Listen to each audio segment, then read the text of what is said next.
Vercelli, via Duomo, l'antica contrada dei nobili. Qui sorge la maestosa chiesa di Santa Maria Maggiore, protagonista della leggenda di cui vi parlo oggi. La leggenda del fiume di ossa di Santa Maria Maggiore. Da anni racconto tramite conferenze e pubblicazioni questo studio, parlandone in molte città d'Italia, da Roma a Milano, da Vercelli a Volterra. L'interesse verso questo luogo è davvero grande, forse anche perché si tratta di una storia un po' macabra, ma soprattutto perché abbiamo dimostrato che anche questo mistero, se analizzato in modo critico e razionale, può essere spiegato senza dover ricorrere a fattori paranormali.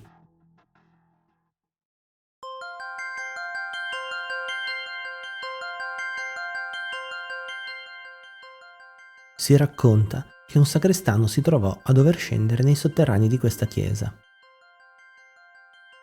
Forse per riporre qualcosa o per verificarne lo stato.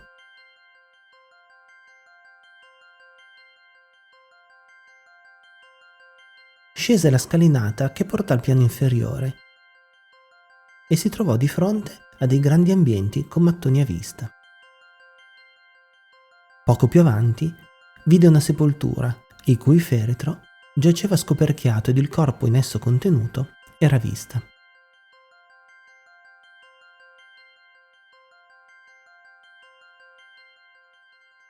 Percorse uno stretto corridoio avvolto dall'oscurità.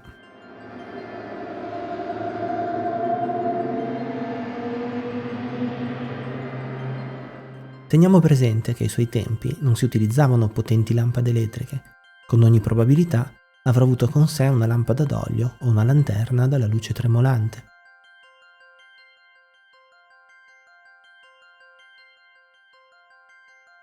Infine trovò a terra una botola e comprese che più sotto ancora doveva esserci un secondo livello di sotterranei. Combattuto tra la curiosità ed il timore, trovò il coraggio per sollevare la botola e osservare il suo interno. Ciò che vide lo segnò per sempre. Decise che non sarebbe mai più tornato là sotto e solamente in punto di morte raccontò a chi gli era più vicino che cosa lo terrorizzò. Disse che sotto la chiesa vide scorrere un fiume, ma che al posto dell'acqua era composto da ossa, migliaia di ossa umane che scorrevano sotto la chiesa. Ma cosa aveva visto veramente quell'uomo? Cosa è frutto della suggestione e cosa invece è stato ingigantito nel tempo? Per tentare una risposta non ci rimaneva che studiare il sito, dopo aver ricevuto le autorizzazioni a procedere. Abbiamo studiato la storia della chiesa tramite documenti, carte d'archivio, planimetrie. Abbiamo eseguito rilievi e scansioni dei sotterranei.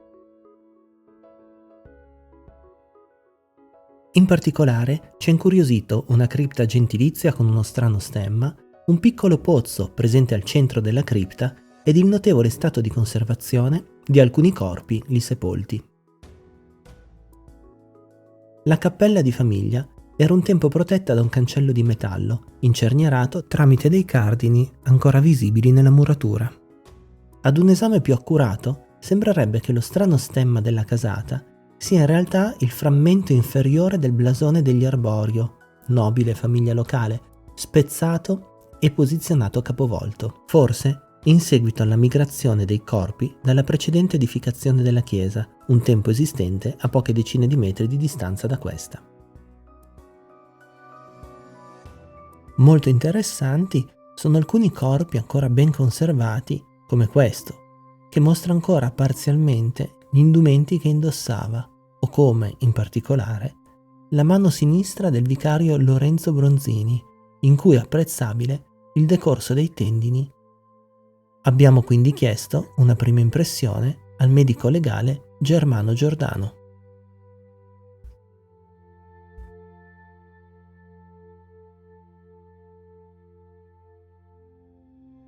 Questo è un corpo, tra l'altro è uno scheletro, un corpo intero, visto così in modo estemporaneo è un soggetto di sesso femminile, ha avuto processi tipica di corificazione, ecco, di mummificazione, nel senso che l'ambiente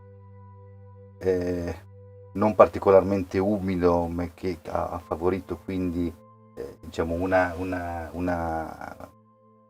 una disidratazione dei tessuti abbastanza rapida, e in modo tale che la fase putrefattiva, colliquativa, che sia bloccata anzitempo, abbia permesso quindi appunto la cosiddetta corificazione, cioè quindi il tessuto cutaneo si è trasformato tipo cuoio, e quindi ha dato dall'aspetto di questa mummia quindi la sua intierezza anatomica, perché sono ben evidenti i solchi ungueali, si vede quasi anche la componente tendinea della muscolatura intrinseca della mano stessa,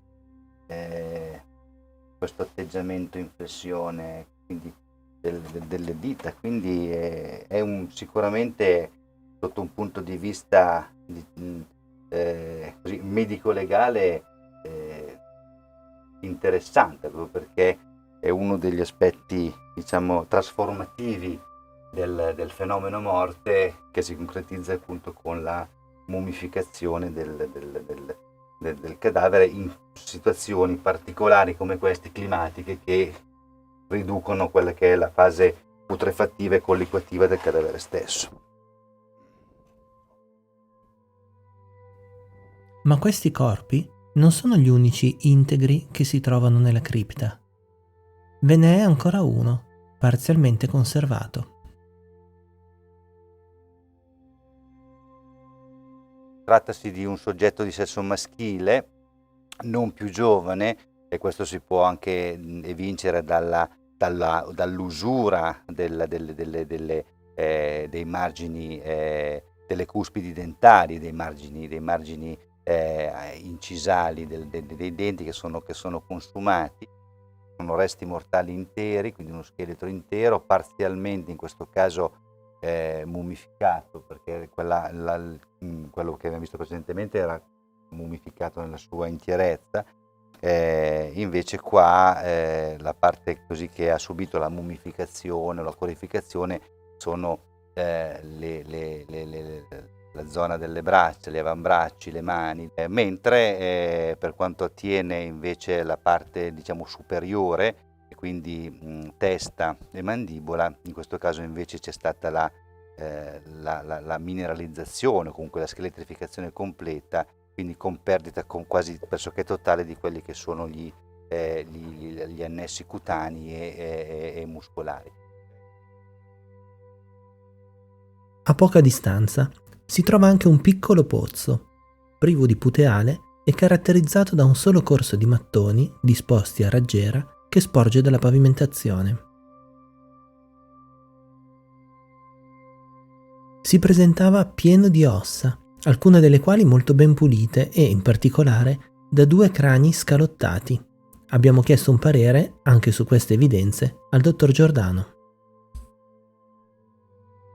Quello che è singolare è che è molto pulito e soprattutto è scalottato, nel senso che sulla parte equatoriale c'è proprio un'incisura, quindi il tipico classico tipo di scalottamento. È stato fatto uno scalottamento di tipo medico-legale o anatomopatologico per appunto vederne il contenuto, o meglio ancora tutta la base cranica. Quindi non è un evento naturale, ma è c'è l'azione dell'uomo, quindi è verosimile pensare che almeno su questo teschio ci siano state fatte degli studi post mortali. Non si può escludere, visto il fatto che è molto pulito, che ci sia stata una preparazione all'evento stesso, quindi c'è una bollitura, quindi per cercare di togliere quelli che sono dei tessuti dalla componente ossea si fanno bollire le ossa, e quindi si si rende diciamo l'osso bello pulito, e quindi tutte le parti intrinseche dell'osso stesso vengono evidenziate, quindi sono le suture, tutte le bozze anatomiche di riferimento. Comunque questo sicuramente è stato fatto un taglio tipico.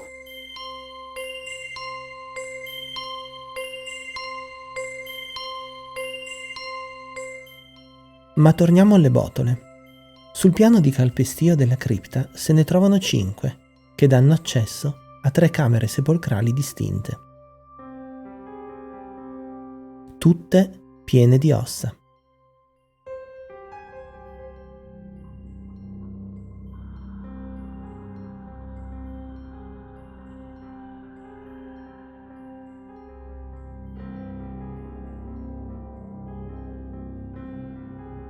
Se le sepolture, le botole ed una grande quantità di ossa sono coerenti con la leggenda, occorre ancora capire un ultimo elemento.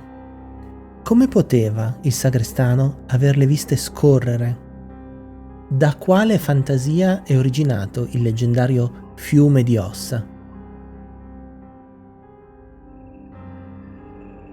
È stato proprio durante una giornata di studio che abbiamo compreso un elemento fondamentale. Gli ambienti del secondo livello sotterraneo sono periodicamente soggetti ad infiltrazioni di acqua.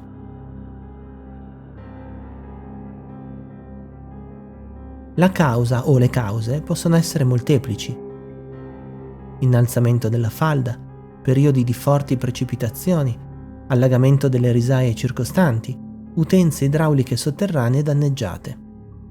In questi casi le fosse si allagano e le ossa, alleggerite a causa del continuo dilavamento, possono arrivare a galleggiare. Infine, basta la presenza di un ratto a conferire movimento a questa lugubre visione. Il resto lo fa la suggestione.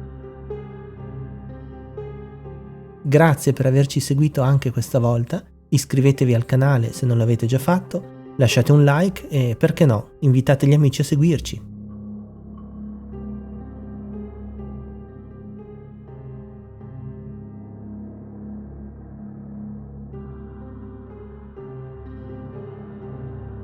Chiudi perché ci sono i tappi.